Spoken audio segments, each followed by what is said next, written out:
Welkom allemaal, welcome. Dit is een gesprek in het Engels. This conversation will be in English. So that's just something that's good to know. Yeah. This conversation should be between Torrey Peters and her Dutch translator Janneke van der Meulen, who unfortunately fell ill. So now I'm here. We are going to talk about a bit about the translation, of course, lots about the novel and also about transparenthood. Because Detransitie Baby, marvelous novel, is about that. It's about three people, three characters who face some... the S is like a lisp. Is that something? Okay, yeah. Who face some interesting decisions regarding parenthood, regarding wanting to be a parent, choosing to be a parent, the ways parenthood can take shape, etc., etc. I think Torrey can explain better what the book's about. I try and take pity on my interlocutors when they try and explain the plot of this. So I'm like, oh, don't worry, I'll do it. Yes, highly appreciated. Yeah. I'll just pour you some water. Thank you. Yeah. So the plot of this story is it's a story of Reese, who you can think of as sort of like Fleabag, if you've seen the TV show Fleabag, but trans and in Brooklyn. And the action kicks off when her ex, Ames, who used to be a trans woman named Amy, gets his boss, Katrina, pregnant, and then reapproaches Reese and says, would you like for the three of us to get together and be a family? And that's the first chapter. So then it just kind of, the drama goes from there. And that's why I don't make that's why I don't make my interviewers do the introduction. And so I thought maybe to sort of give a taste of it and of where Reese is at the very beginning of the book, I'd read just the first page. You can hear the voice in English. And then we can talk about it. Yeah. Please. Great.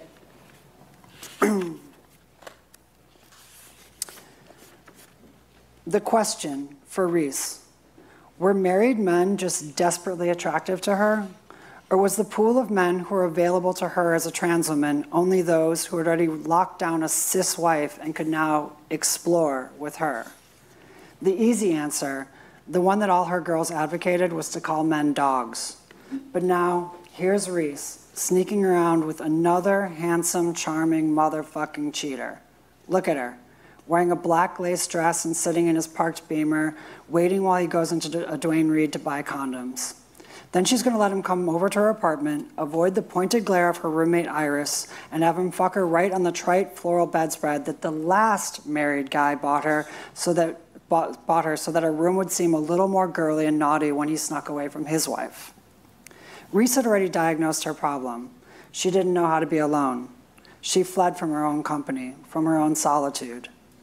Along with telling her how awful her cheating men were, her friends also told her that after 2 major breakups, she needed time to learn to be herself by herself. But she couldn't be alone in any kind of moderate way. Give her a week to herself and she began to isolate, cultivating an ash pile of loneliness that built on itself exponentially until she was daydreaming about selling everything and drifting away on a boat towards nowhere. To jolt herself back to life, she went on Grindr or Tinder or whatever, and administered 10,000 volts to the heart by chasing the most dramatic tachycardia of an affair she could find. Married men were the best for fleeing loneliness because married men also didn't know how to be alone. Married men were experts at being together, at not letting go, no matter what, until death do us part. With the pretense of setting the boundaries of just an affair, Reese would swan dive super deep, super hard. By telling herself it would be just a fling, she gave herself permission to fulfill every fetish the guy had ever dreamed of, to unearth his every secret hurt, to debase herself in the most lush, vicious, and unsustainable ways, then collapse into resentment, sadness, and spite that it had been just a fling, because hadn't she been brave enough and vulnerable enough to dive super deep, super hard? She saw herself as attractive, round face and full figure, but she didn't pretend that she stopped traffic, nor did she frequently note people standing around to admire the harvests of her brain. But with the right kind of man, she bore a genius for drama. She could distill it and flame it like jet fuel when solitude chilled her bones. Her man this time was similar to others, a handsome married alpha type. Only this one was better because he was an HIV-positive cowboy turned lawyer. He had a thing for trans girls and had seroconverted while cheating on his wife with a trans woman, and the wife had stayed with him, and now he was at it again with Reese. Whee!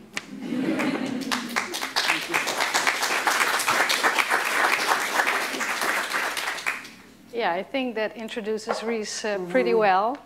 On the other hand, we have Amy, or Ames, her lover then ex, woman then, well, not a woman anymore, not a man. Yeah, that's fair, all fair.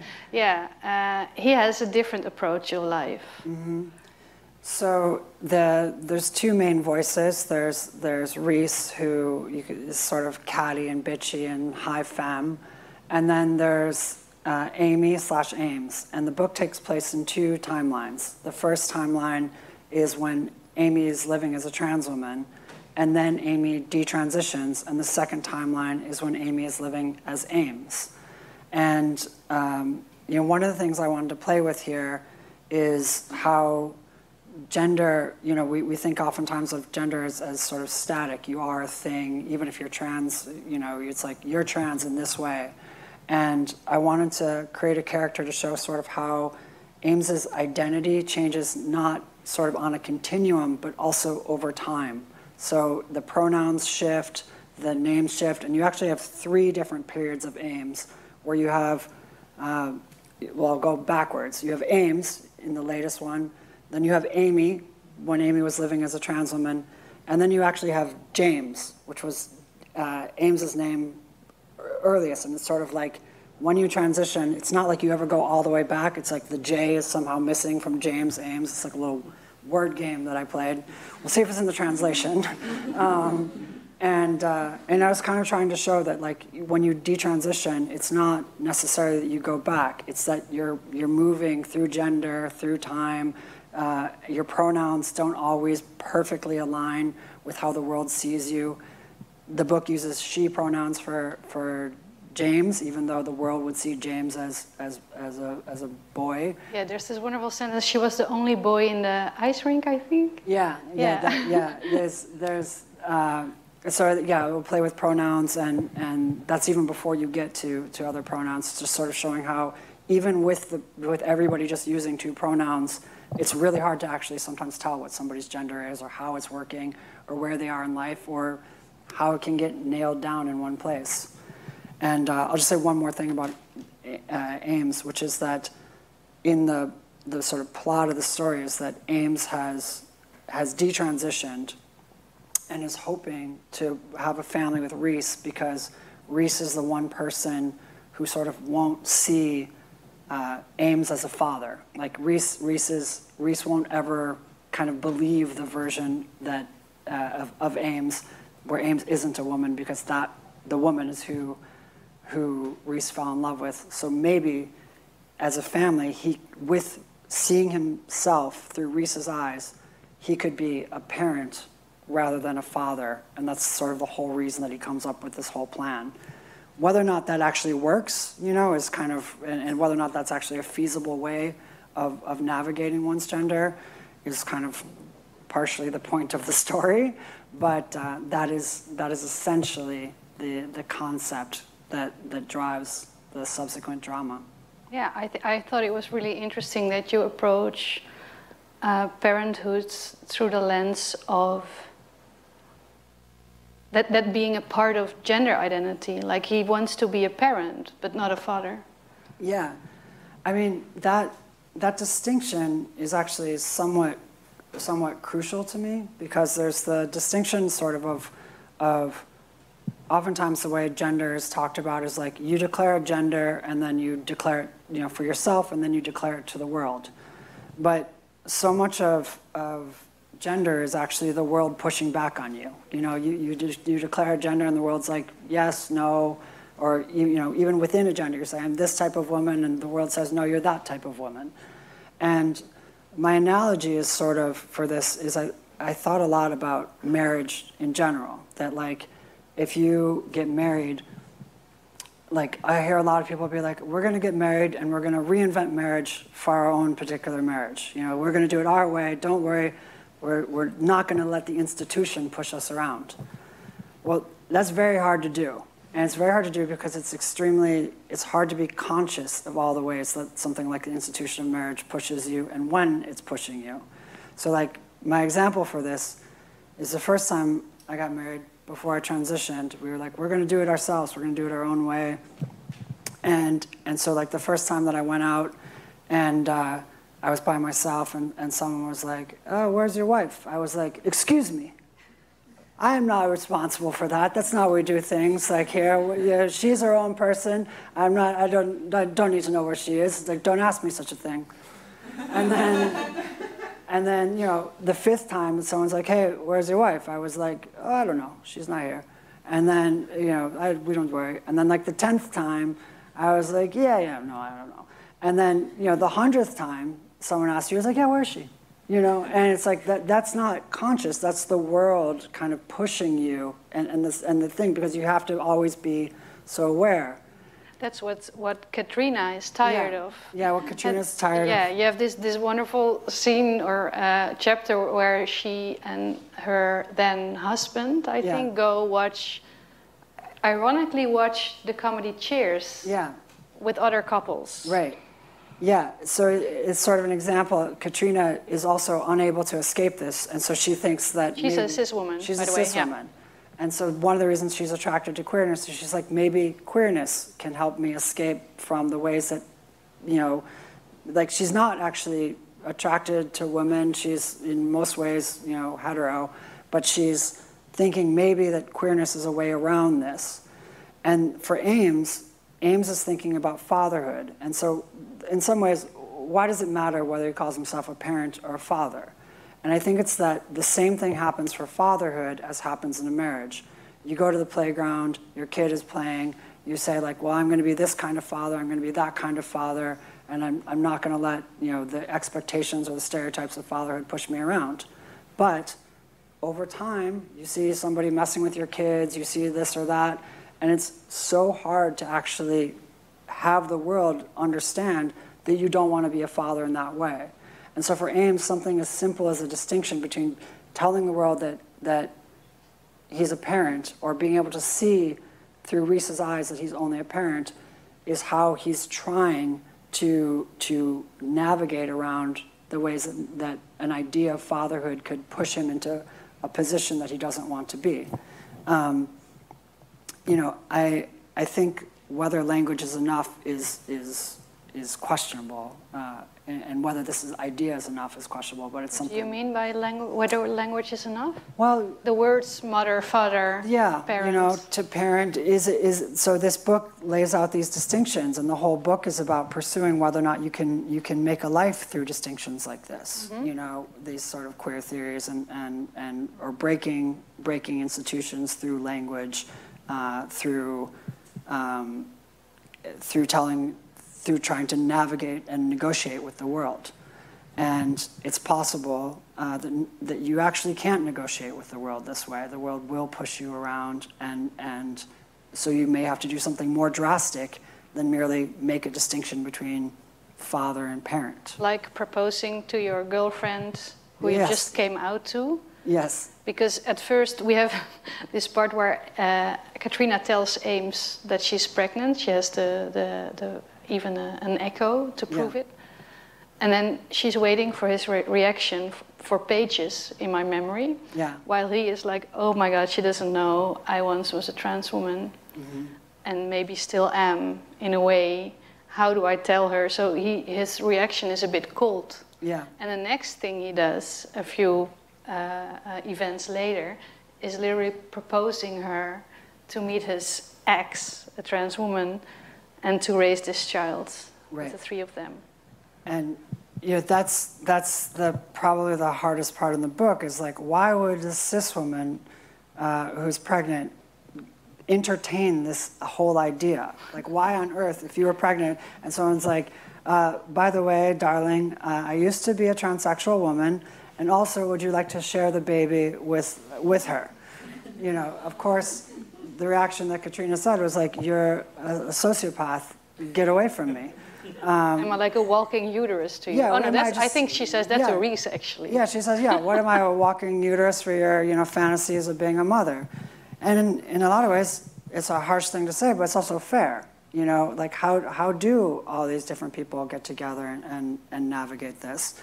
Yeah, because Reese really is a motherly person. Yeah. At least that's how she sees herself.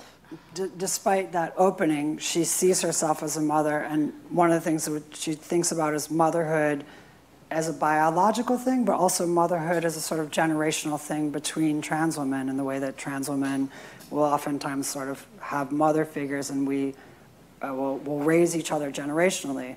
And so one of the things I'm trying to show in this book is that actually Reese is already a mother. Reese has been a mother, and she's just wanting to add another dimension to the ways that she has her motherhood.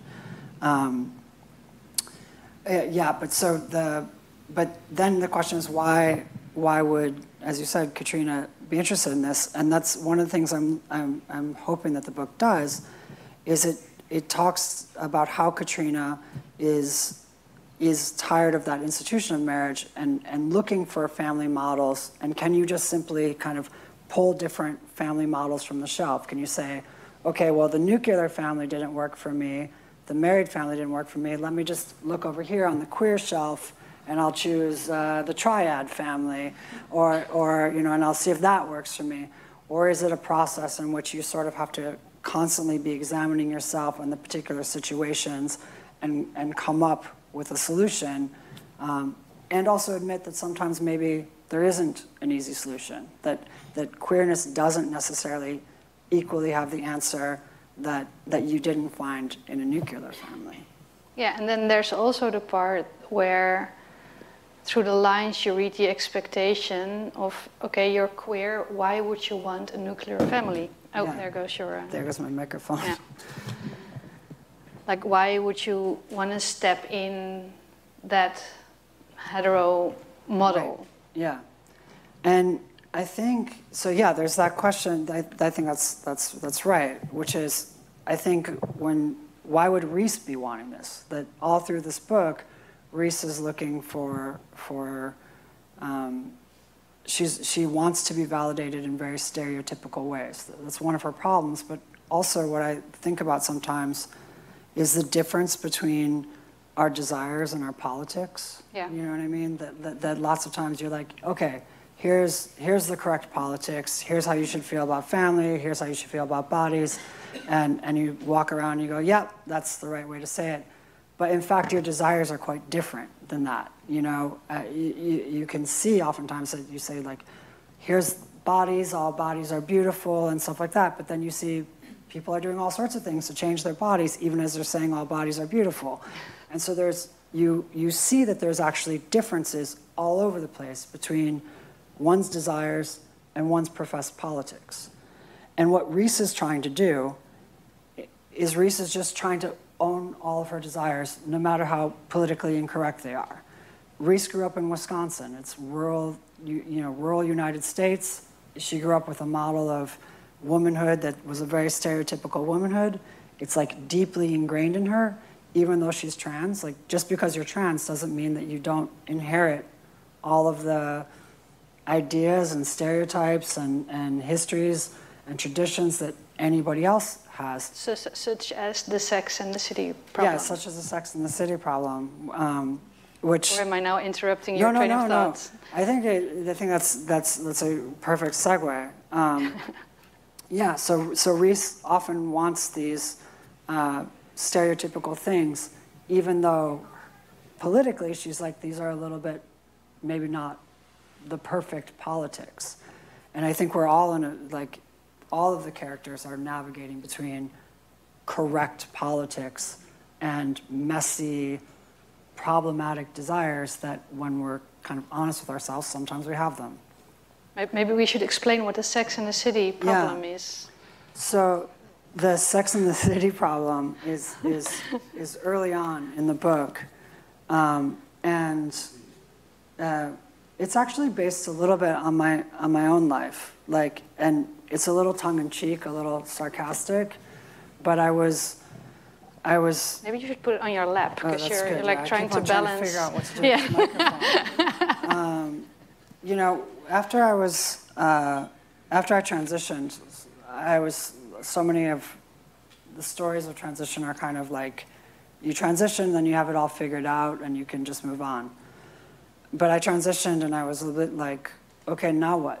Now what do you do? You know, like the stories that you read a lot of times are memoirs of transition, and the interesting thing is, oh, look at the trans person change her body, but then it's like, what do you do? How do you live?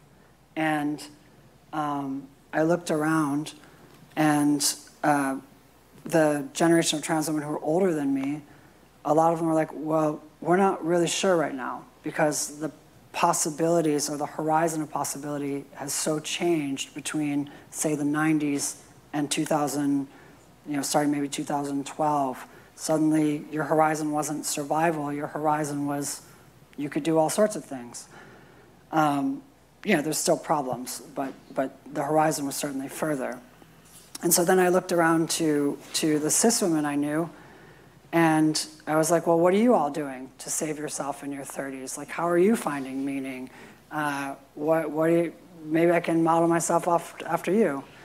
And there's a problem. Like, I call it in this thing, the Sex and the City problem, which is that even the cis women I saw seemed to be kind of confined to 4 major choices. And that every generation of cis women was reinventing the 4 basic options for how they could find meaning.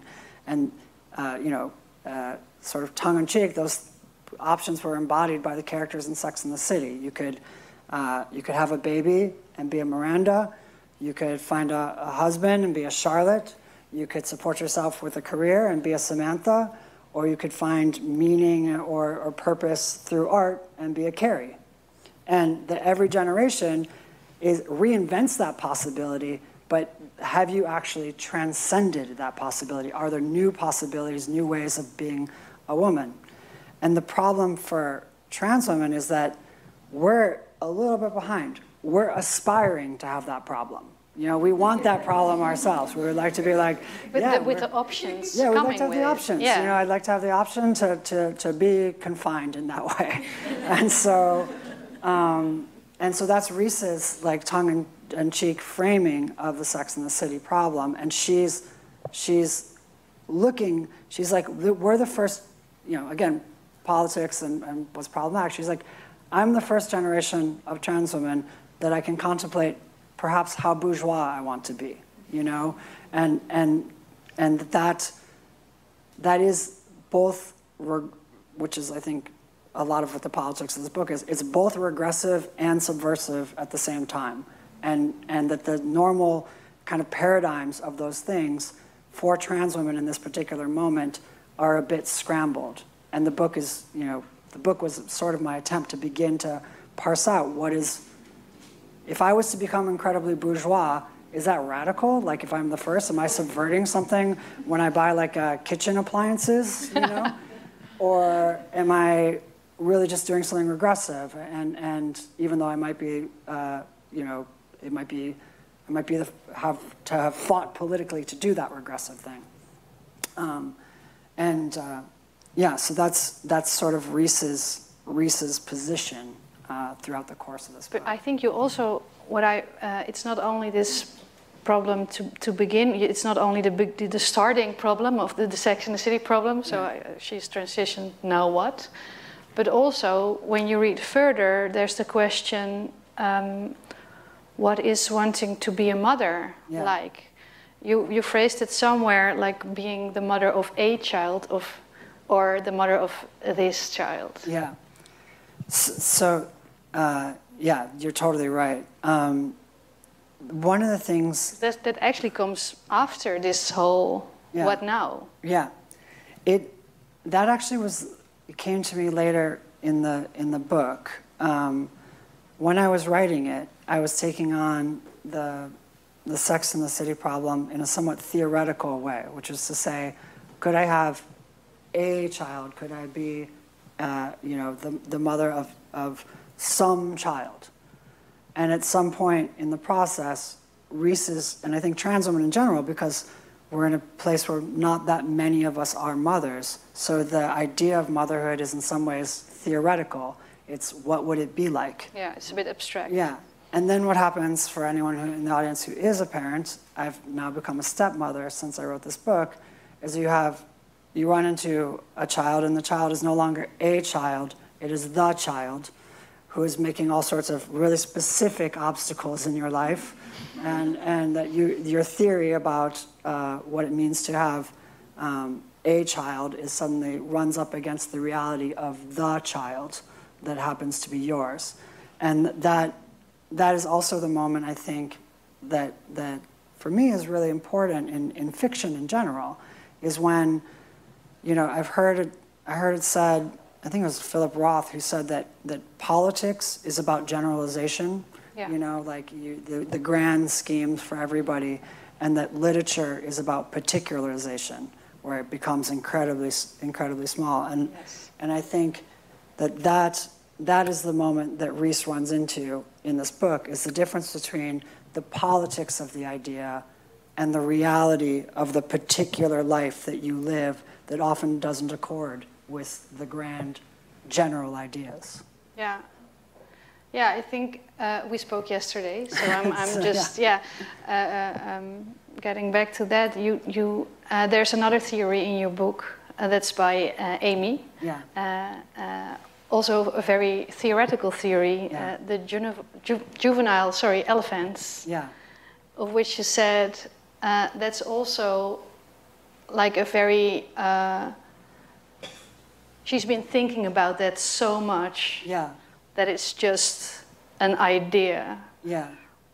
So could you explain that theory? Yeah. So it's a section in the book where Katrina asks, after Katrina finds out that Ames has been trans, Katrina asks, well, why did you detransition? And instead of answering the question directly, which this is one of the fun things you can do in fiction, is you can have characters be wrong, you can have characters evade questions, you can, Which is a delight in this book, by the way. Yes. You can watch characters lie to themselves in fiction in a way that if you're an essayist who's lying to themselves, you might be like, why am I reading this essayist? But fiction writers get to lie all the time through their characters or be wrong. And so when Katrina asks that, Ames says, tells a story of basically how there's an entire generation of elephants in the game parks in Africa whose mothers were poached, and the game wardens found these elephants who didn't have mothers to teach them. Basically, elephants are a matriarchal species. So when the mothers were poached, there was no one to teach the young elephants essentially how to contain 15,000 pounds of rage and strength, so that the elephants in these game parks went marauding. They would kill rhinoceroses for fun. They would join up in these elephant gangs. They would trampede houses. And also there was, from 1950, I think, to 2000, there was a 1,500% increase in elephant-on-elephant violence. So elephants started attacking each other because they had no one, basically no moms, to say, hey, knock it off, just to do that work. And so Ames says trans women are juvenile elephants, that trans women are a generation that didn't have mothers to tell them basically, you have strength, you have power, you need to learn how to work together, you can't ostracize each other, you can't lash out at the world. That's it. And Ames says that, essentially I didn't have this, and I detransitioned because my life was too hard, both outside in the savannas where there's poachers and amongst the elephants who were violent. But that story is a little bit like a little bomb in the book for me. I don't know if I totally agree with it. Ames says it, but I don't agree. I don't know if it's right. Because if you think about what's happening in that book, in that story, we're saying, basically, okay, trans women are traumatized. And then if you say to people trans women are traumatized, people are like, okay, that's nice. Or not nice, but they say whatever they say. We'll take it as a fact. They're like, yeah. But how do you get people to feel it? So it's a weird, if you think about it, it's a weird parable, because you say, figuratively, you say trans women are like elephants. And then you say, and then you anthropomorphize elephants, and you say trans women are like, elephants are like trans women. So why do you bother going through that thing to say trans women are like elephants, elephants are like trans women? Isn't it redundant? And basically what I'm trying to show is that when you say trans women are traumatized, people are like, wow, checks out. But when you say trans women are like elephants, people are like, oh, I like elephants. You know, like, what's going on with elephants? And then when you say elephants are like trans women, so they're like, oh my gosh, trans women are traumatized, you know? And what I'm kind of asking is, why is it that in order to see these things, you have to go through an analogy to look at what is actually in your face?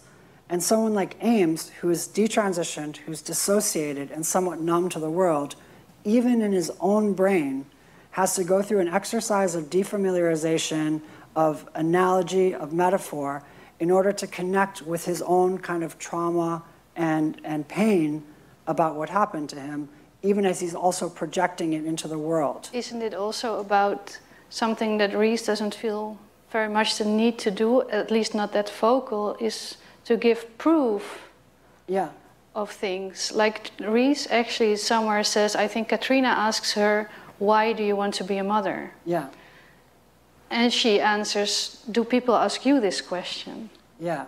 Why do I need to prove I want to be a mother? Yeah. And that's, you know, it's funny because I had this whole section in the book that is basically like, that's not the question that you see in a lot of feminism, is people asking women, why do you want to be a mother? The question oftentimes in at least American feminism or American white feminism is, why wouldn't you want to be a mother? Why don't you want to have kids? But there's a whole world of people who are actually prevented from being mothers. You know, there's immigrants who people are like, well, you shouldn't have babies, or you know, it's for welfare and all this stuff. And Reese sort of aligns herself with that and says, you know, this question of why do I want to be a mother never gets asked to the people who are also, you know, it's not asked to many women. The question is more, why don't you want to be a mother? So why am I being asked this other question? Why are only certain women asked not to be mothers or asked to be mothers? And she's saying the fact that it's not universal kind of shows the illegitimacy of the question. I will say, though, this is what, a 6-page rant in the book, something like that. And then when GLAAD Awards. Yeah, it happens at the GLAAD Awards, which is my attempt at irony. But you know, I've since been working to turn this into a television show. And even though there's a 6-page rant in the book, I will say that is the one thing that executives, I have great executives, I don't mean to give them a hard time, but paraphrasing sort of what they said is, they're like, but wait, why does Reese need to be a mother? Really? Yeah, can we prove to the audience that Reese really wants to be a mother? Oh, no. And I think it's like, even if you put it in the book, you know, that is the, and I've pushed back and I've argued oftentimes with the executives, like, we can't ask this question, the question is the problem. And they're basically like, well, the audience is going to be asking that question over and over and over, because and this actually. And it's not enough to let Reese explain it. No, you know, it's sort of like we need, so even things like when I talk now, when I said Reese is already a mother, I don't even realize, but the reason I said that is actually I've gotten so much pushback from television people that I automatically say, Reese is already a mother, so stop asking this question. And I say it somewhat defensively, even in a room like this, because I feel that there's so much onus on trans women to prove that they're eligible for motherhood. I think in a way, a question like, why do you want to be a mother, or why do you want to be a parent, is very, if you ask a question like, I mean, I'm not a trans woman, but I imagine if that question gets asked, someone essentially questions your womanhood because people don't expect men to want to have this urge to have children. Yeah. Which is also something that's, I think, missing in the whole discussion, because I know lots of men who really want to have children. I think that's really valid, and it is actually what's there, is that there's what's actually, and the reason I think why people keep asking me this. Not to compare Reese with a man, by the way. But I heard what I just did. No. But you're right. You're right. That is what's happening. That's the structure. The whole discussion is so gendered. Right, and the structure underneath it is a kind of question of what's natural and what's biological. Yeah. Well, why would a cis woman want to be a mother? Well, she would want to be a mother because something in her genetics or something in her biology. Just like alarm clock. Yeah, the biological clock is ticking for her, and you, trans women, don't have a biological clock. So why should you want to be a mother? So what the heck is ticking? Yeah, what is ticking for you? Exactly. Yeah. And the thing is, you know, that kind of mentality, to break it, you have to do all of this work where you say, well, let's talk about what motherhood is, how it's constructed, how it's this and how it's that, and that the thing that makes you want to be a mother might not necessarily be an imaginary internal clock inside of you. It's not actually that biological. We don't have clocks inside of us. We're not elephants. We don't have clocks. Yes. So those. But when you're up against what people have ingrained as natural, and you have to sort of tell people that the idea of natural needs to be rewritten. It's a huge task for a casual conversation when someone's like, "What's up with Reese as a character?" You know, it's like you have to reframe a whole way of seeing the world just to answer that question in a fair way.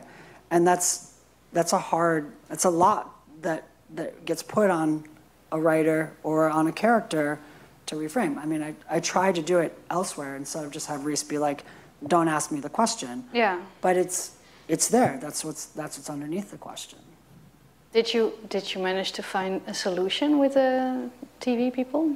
Yeah, I mean, they get it. I think that they're just thinking about like what is the rest of the world going to be asking? Like what are the stereotypes? Aren't people too concerned about that? Because your book is being read, I think, equally by trans and cis and queer people. I mean, you can get it if you're not trans. I think that's true. I mean, that's one of the reasons why I chose this format is that I hoped it was like an invitation to a conversation, that it's written in a sort of soapy, soap opera, highly dramatic style with like twists and turns. And part of what I was trying to say is like, by instead of answering this question and sort of like, let's like shout essays at each other or arguments, let me do it through form. I'll write this book in a tradition that's a tradition of women's literature, that this can be like a trans entry in this other tradition. Let's see how this book and this story resonates against the story by cis women of pregnancy. Yeah. And is it resonating the same way? Do you feel the same emotions? And if you're feeling the same resonances and the same emotions, maybe you can not win the argument, because the point of literature isn't to win an argument. Maybe you can create a feeling where instead of with their head, people are like, oh, these two things are the same or different, they can feel emotionally, which is what I think literature does. Yes. They can feel the resonance. These two experiences in the same tradition are resonating or vibrating on the same frequency, and so maybe they're the same, and you have them do the work with their heart or with their emotions rather than trying to get people to completely redefine what they consider natural, which is a mental process that's harder. I think we're back at like writing the specifics you just mentioned. Yeah. I also would really like to watch the video of your Dutch translator. Yeah. I'm sorry, a bit abrupt, but we're running out of time otherwise. Of Janneke van der Meulen, who translated Detransitie baby as Detransitie baby. And she has made a little video message for you, actually. So, that's nice. I'm not sure. There's no screen over there, right? So we'll have to... There is the TV screens. You should be able to see the video there. Okay, I was more talking about if Torrey could see it, but we can hear it anyway. Well, we can also put the laptop. Oh, wait.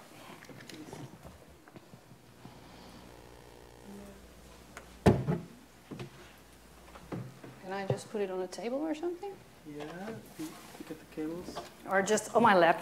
Yeah, that's all right. Oh, that's smart. Should I press the space bar? Yes, please. Pressing the space Last bar. Saturday, I was listening to the radio, a Dutch program about language and literature. The program's host was interviewing the Dutch Jewish writer Arnold Grunberg, who has been granted this year's P.C. Hoofd Award. Peter Corneliszoon Hoofd, a 17th century poet and playwright, not only has Holland's most prestigious literary prize named after him, but also a street, which is, and I quote, home to high-end clothing, jewelry and specialty stores, as well as several boutiques selling luxury labels. That's enough of Amsterdam PR, blah blah. But especially for Torrey's information, I'll add that Paul Smith has a flag store at this very same street. On a more personal note, the P.C. Hoofdstraat is part of the 3 miles biking route I've been taking for the last 18 years, to and from the house of my beloved wife, Janneke Portinga, to my own, in the more eastern part of the city. When you're translating a book, you're gonna live in it. So ever since Reese got her PR job and went to the Paul Smith store to show some actor Paul's knitwear samples and ran into her old lover, Stanley, I relived this scene whilst passing 136 P.C. Hoofdstraat. On a foggy day, I might even catch a whiff of the gin and green chartreuse cocktail Reese is about to mix for this handsome, married, alpha asshole in the next soul-flaying scene. Back to the radio interview. In his laudatory remarks, the interview stressed the timelessness of the author's prose, a quality Mr. Grunberg acknowledged as something he deliberately strove for in all his writing. He even went so far as to declare that every writer should aspire to this timeless prose. So there you go, Torrey. Because for all its depth, wit, cool imagination and the timelessness of its main themes, life, love, procreation, no, timeless prose, I honestly can't tick that one off on the checklist of your writing's virtues. But oh no, there goes Mr. Grunberg, because for all the fondness I have for his manifold works, I don't buy this nonsense about timelessness, as it clashes with what I consider to be the oxygen of all art, all fiction, freedom, the freedom to be as free or constricted, timeless or time-bound, as now or passé, as the artist, the author, deems necessary to develop her or his initial conception and bring it into existence. Apart from being extremely now, Detransition Baby is also highly defined as to the objects, products, places and people figuring in it. When Atlas contacts foreign fiction editor Jessica Nash first approached me about the translation, it was this very nowness and New Yorkness of the novel that both attracted and deterred me immensely. The dialogues are so juicy, the prose is so saturated with nowadays American slang and idiom that the sheer impossibility of me ever delivering a credible version of Torrey's vibrant, urgent, unputdownable masterwork convinced me to go for it. And before long, I fell in love with the book with Reese and Ames and Katrina, and with all the verbal, stylistic, emotional, technical, geographical problems this unruly yet not obscure object of my desire confronted me with over and over again. That was lovely.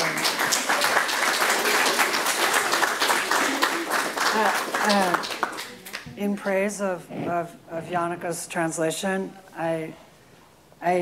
Janneke's is the one translation that I might say is better than the English, and you know, I don't know that that's the case because I can't read Dutch, but I will say that the other translators mostly ask me like, well, how do you translate this or that trans thing? How do you deal with this sort of subcultural stuff? How can how can these new ideas be put in to capture the vibe?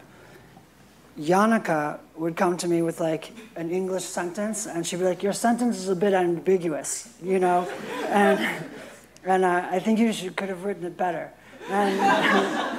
And I would look at what she would say, and of course I'd be like, no. And then I would look and I'd be like, oh, oops, like that's true. Do you have an example? I don't have any offhand, probably because I've. It's a bit cruel of me to ask. No, it's so sorry. It's good. I'm just very curious now. It's probably like just like shame has wiped it from my mind.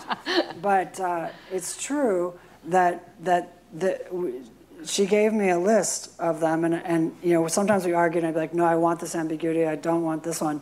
But if I was, you don't get really a second chance with what by the time it's in the paperback. And if I was to be like, tell my editor, like, stop the presses, like, this sentence is ambiguous. I just spoke to my Dutch translator. Oh, yeah, exactly. Like, put everything on hold, pull the books from the bookstores. They would not be so, I mean, I didn't even try. But if they ever do give me a third round, there are going to be changes from Janneke that would make the edits, because I've never had that sort of like word by word care put into a translation, and it was I mean it was an incredible honor to be read that way. Have you spoken to her after she was finished? Oh yeah. Good. I mean,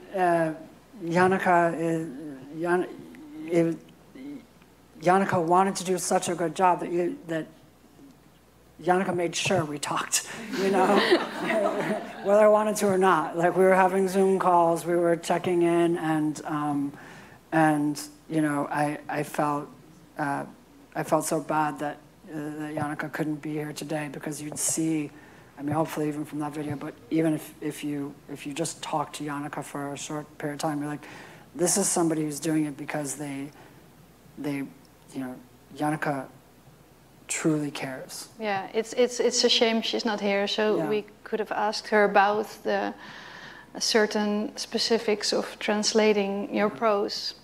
I really like what she said about it not being timeless. I mean, the themes are, of course, that's what she also said, but you also make use of popular culture a lot, and also like the internet scene surrounding, like the queer internet scene, the trans underground internet scene, the Twitter, Tumblr, Twitter industrial complex you mentioned somewhere. Could you explain that one? That was just me being sarcastic, to like, you know. Yeah, but that's why the book is so funny, because you allow yourself or your characters to be sarcastic. And that is actually something that is so interesting to talk to Janneke about, is that so much of my sentences, they work in English because they're like, the humor is sort of like, it's a bit sassy, it's a bit sarcastic, it's sardonic, and so the question is, when you translate, like, how do you have that sassy or bitchy or whatever tone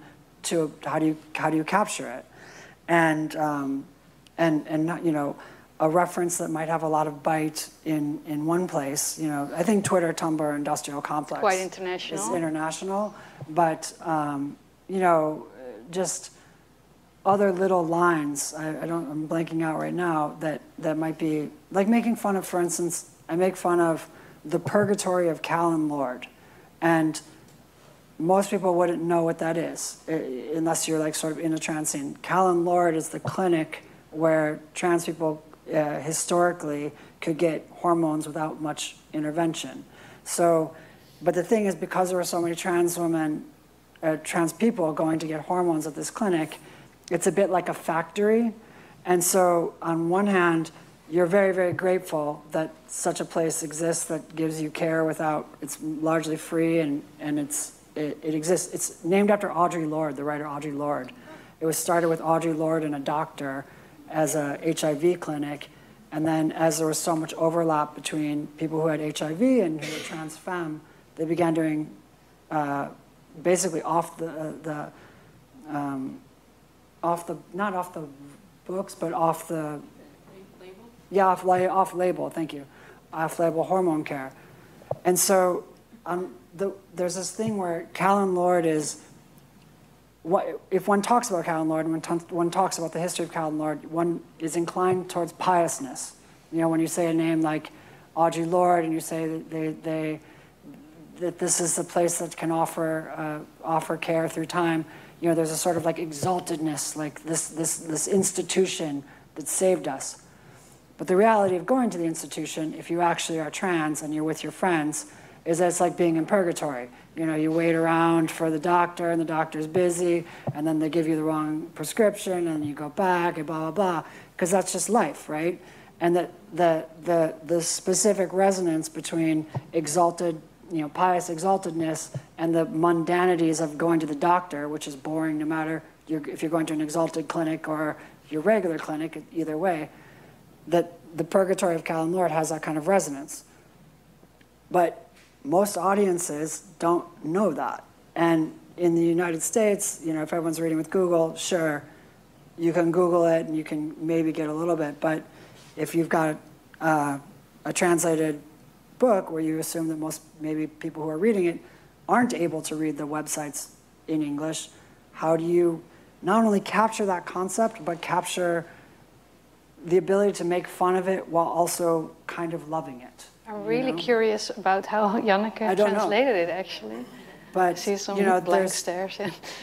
There's all these questions like that Janneke did look at, and you know, one of the things that Jessica and I were talking about is the overall kind of humor of a translation. And this was something that was interesting to me, is that, okay, if a sentence is funny on page 26, but you can't quite get the humor into the Dutch translation on page 26, maybe you make a sentence on page 35 funny, that you can make it funnier in Dutch than it is in English. And then the overall effect of like the general sort of humor or resonance of the book matches even across, you know, not word for word, but across the experience of reading.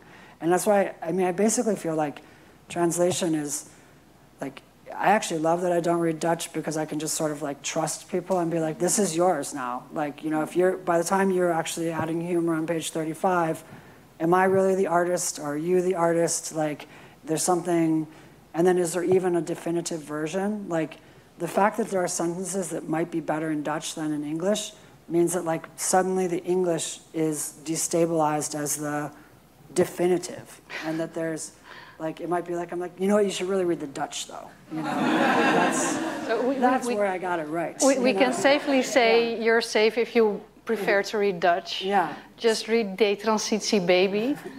I think that's a safe decision to make if it's more comfortable. Because there is a doubt among many Dutch people who read English. Yeah. Like, shall I read a translation or what the author actually wrote down? Right. But I think a good translator takes that feeling of a book into the translation. Yeah.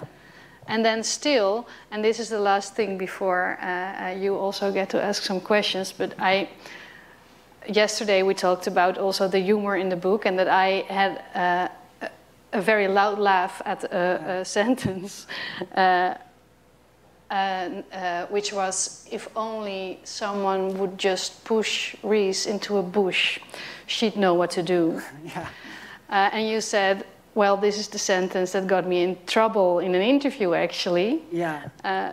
So you can translate humor, you can translate puns or building up to puns, but it's still in the reader to get them, I think. Yeah, I think that's true. And one of the things that's hard about humor is that, and especially if you're writing in a contested way, if you're a trans woman, there are going to be people who read your work in bad faith. So Yeah. that line, which was sarcastic, was read back to me while I was on live radio with the BBC.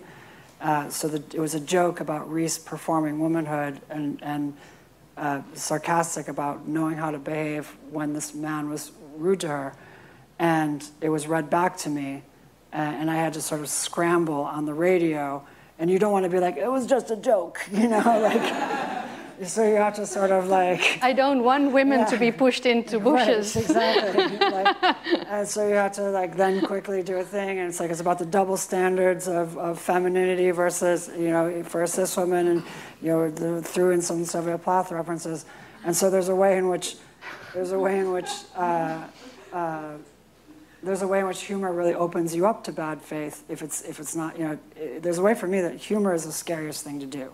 Because you can tell people, you can trust people to know what you mean if you say it in a very flat way.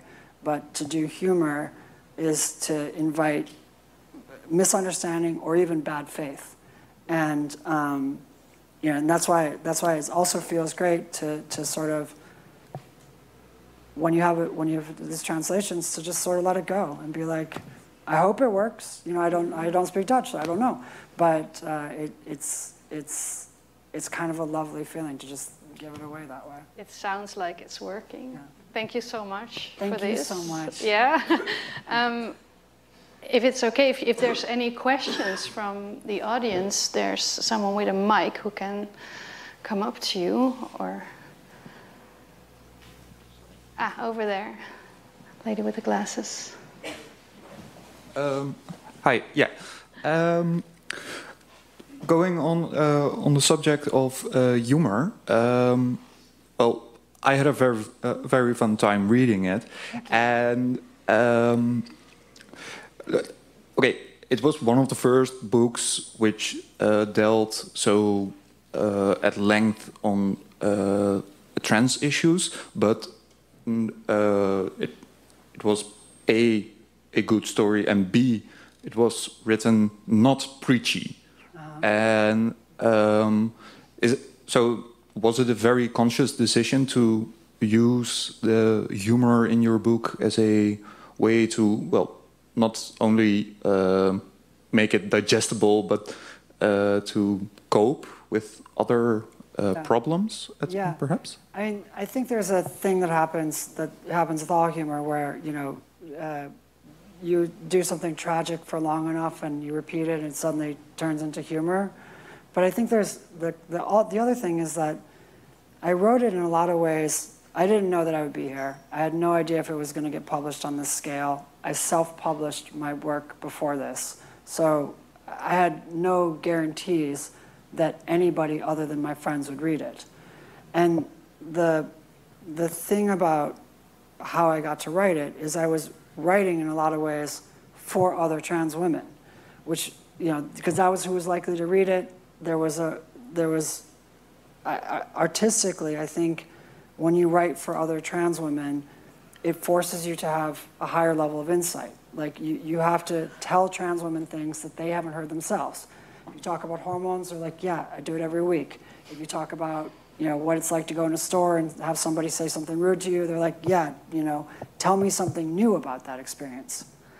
And so that actually shapes the aesthetics of how you write when you're imagining that group of people. And it makes you have a sort of higher bar of insight, which it turns out everybody when you write with a higher level of insight, everybody gets the benefit. It's not like people are like, I wish this was less insightful. I wish it had, you know, a little less to say about things. It's a lesson that TV people could learn from you, actually, right? I would love Sorry. No, it's okay. I'm like, is this live cast? Are they watching? But the thing is also, if you're writing for other trans women, you can't preach to them, right? You can't tell them, you don't have the authority to educate them, to say, here's how it is, here's how it's going to be, here's this sort of thing, because they're already living it. And so if you want to tell them something about what you really think, you have to find ways that they're going to listen to you. And definitely being preachy and pious, you know, isn't the way that, like when I go to the bar with my friends, if there was one person who was constantly preaching at us, you know, we're the same as everybody else. We'd be like, let's not go to the bar with that person again. Let's go find somebody who's funny and go to the bar with that person. And so there's a way in which that's what happened with this book. If I wanted to talk to those trans women in a way that they wanted to hear me, I had to figure out how to get them to listen to me. Humor is a great way to have people listen to you, and you get to sort of you can slightly be preachy in humor. You know, I think it's like the best stand-up comics are a little preachy, and it's a kind of way to sneak that in. Yeah, thank you for that question. Over here. Oh, well, wait for the mic because it's being streamed. Thank you. You mentioned that you know, this is kind of in a genre. It's not an essay of this Sex and the City sitcom-esque, but I'd say 50% of the passages that really just kind of blew me away were internal thoughts. And so you got to write this sentence, and it was never vocalized or said out loud by a character. Like, I think of Ames' teenage years experiences where everything's inside because Ames is disassociated from everything, and all the social interactions are fake. And so you only get like the true insights kind of internally. How are you kind of handling that, translating to sitcom? Yeah, so, I mean, I think that one thing that's fun is figuring out what medium you're working in and then go to the strengths of the medium, right? Like, as a writer of fiction these days, you're constantly competing with television, you're competing with podcasts, you're competing with the internet. So you have to look at your medium, you have to say, what can this medium do that other mediums can't? And for me, internal monologue is something that fiction can do, that movies can't, television can't. So I'm going to use it the most I can, because I'm going to show that this is the only place that you can get this experience. So then when I'm thinking about how do I do this kind of thing in television, television has its own really special, you know, things that only it can do, or movies also. So for instance, my solution for this problem is, if you think about the character of Ames or Amy, for television, how are you going to cast this character, right? Like, this is somebody who's got to play a woman and a man. Are you going to have a trans woman sort of do a detransition, a trans actress sort of detransition, and then most of the book is from Ames's point of view, so are you basically going to hire an actress, a trans actress, to spend all her time looking like a man? Does that feel good? And at the same time, do you then just hire a man and have the man act as a woman? And, you know, we all know how that turns out.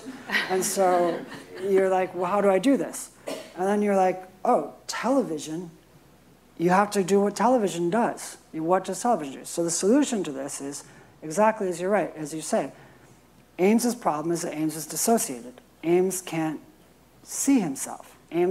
When Ames is trying to deal with his body, he sort of projects himself.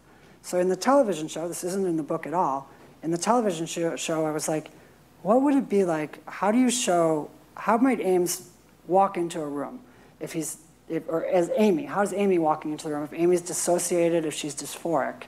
And I might be like, well, in Amy, in order to feel confident, because she can't quite feel her body, she pictures herself as Taylor Swift. And then she walks into the room as Taylor Swift. Did you cast Taylor Swift? Trying.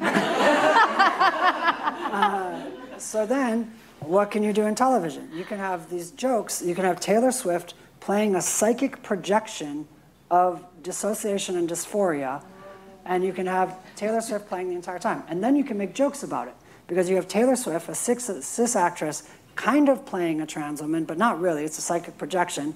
But then you have this Taylor Swift making jokes like, I really hate it when they hire cis actresses to play trans women, right? Who knows if Taylor Swift probably is not. And this the TV makers did get. They did get that. Yeah, they like that. They were into that. Okay. They're like, Taylor Swift, we're in. Oh, yeah, sure. You know, it probably won't be Taylor Swift, to be honest. Like, but, you know, the idea is some celebrity as a psychic projection. And then what does television do? Television does visuals. So suddenly you get to create a visual language of trans-embodied experience through how things appear on the screen. That's something, in prose, I can't do that. If I was like, imagine Taylor Swift walks in right now, you'd be like, this book is boring and weird. So you write to the medium that you're working in, and you try and find the solutions that only that medium can do. And that to me is, when I watch really good television, I'm watching stuff that I'm like, this couldn't be anything but this. Like when I think about adaptations, I'm like, I love the Ferrante books, and not to just like now be a critic on stage, but I'm like, I want to know, how could this be only on television? You know, how could it only work in one way or another? Why does it have to be adapted? And that's the question that I'm constantly thinking of when I deal with this stuff. Thank you. Oh. So I think we've got room for one more question. Yeah?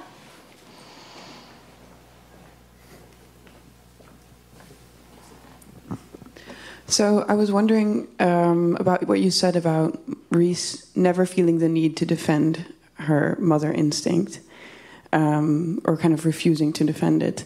But then in the book kind of does feel the need to defend it, I think, because there's a scene of her reflecting on her work in childcare, and kind of like proving to the reader that she does have a mother instinct, which I mean, I don't want to call it gratuitous, but it did make me think, like, why do we need to know this about Reese to accept her as a mother?